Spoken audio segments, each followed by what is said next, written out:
আজ অক্ষয় তৃতীয়া। এই বিশেষ দিনটিতে হিন্দু ধর্মাবলম্বীরা গৃহপ্রবেশ, দোকান, বিভিন্ন প্রতিষ্ঠানের শুভারম্ভ ইত্যাদি শুভ কাজকর্ম করে থাকেন।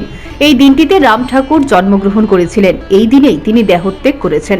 স্বভাবতই রাজ্যের এবং দেশের অন্যান্য স্থানে রাম ঠাকুর সেবা মন্দিরে এই দিনটি নানা কর্মসূচির মধ্য দিয়ে উদযাপন করা হয়েছে। রাজধানীর বনমালীপুর রাম ঠাকুর মন্দিরে অক্ষয় তৃতীয়া উপলক্ষে রাম ঠাকুরের জন্মদিন ও মৃত্যুদিন উদযাপন করা হয়। তিথি অনুসারে আজকের এই দিনেই রাম ঠাকুরের জন্ম ও মৃত্যু হয়েছিল জানালেন আশ্রম কর্তৃপক্ষ। এদিন বিশেষ দিনটিতে রাম ঠাকুরের পূজার্চনা সহ রাম ঠাকুরের সঙ্গীত পরিবেশন করেন শিল্পীরা।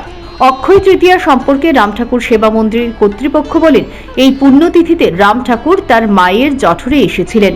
তিনি তার জীবদ্দশায় একথা ভক্তদের বলেছেন। এই বিশেষ দিনটিতেই ভগীরথ গঙ্গাকে পাতাল থেকে পৃথিবী পৃষ্ঠে নিয়ে আসেন। তাই এই দিনটিতে বিশেষ প্রার্থনা সভা এবং সত্যনারায়ণ ইত্যাদি কর্মসূচি মন্দিরে অনুষ্ঠিত হয়।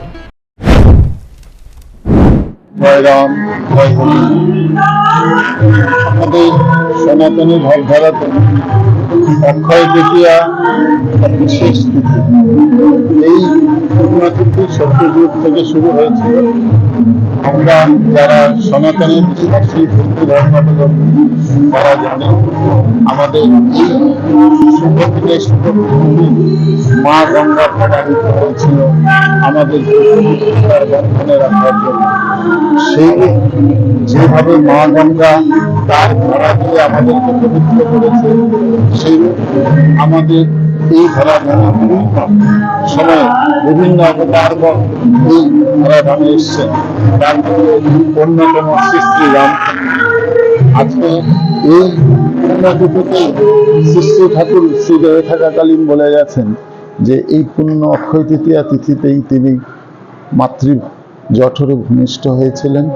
এই পুণ্য তিথিতেই তিনি দ্বিজ হয়েছিলেন। এই পুণ্য তিথিতেই তিনি বিভিন্ন শুভ কাজ করে ওনার দেহ সম্বরণ করেছেন। সুতরাং এই পুণ্য অক্ষয় তৃতীয়াতে আমরা বনমালীপুর শ্রী রাম ঠাকুর সেবা মন্দিরের পক্ষে এক বিশেষ দিন হিসাবে উদযাপিত করতে। এদিকে অক্ষয় তৃতীয়ার এই পুণ্য তিথিকে ঘিরে রাম ঠাকুর মন্দিরে ভক্তদের ভিড় ছিল প্রত্যক্ষ করার মতো। ভক্তরা মন্দিরে বিশেষ প্রার্থনা এবং সত্যনারায়ণ সঙ্গীতানুষ্ঠানের মধ্য দিয়ে দিনটি পালন করেন। Bureau report, news prime Tripura.